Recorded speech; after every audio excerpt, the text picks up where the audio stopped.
what my apartment looks like after I get back from backpacking and it rains all weekend.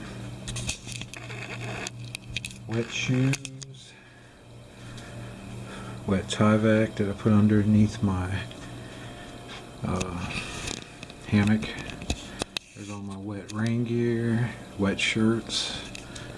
There's my hammock hanging out on the wake bench. All the wet clothes I had on.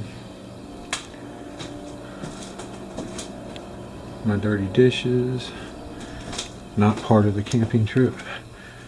My wet pack, wet food bag, all my wet compression sack, my puffy jacket, my wet tarp hanging in the bathtub,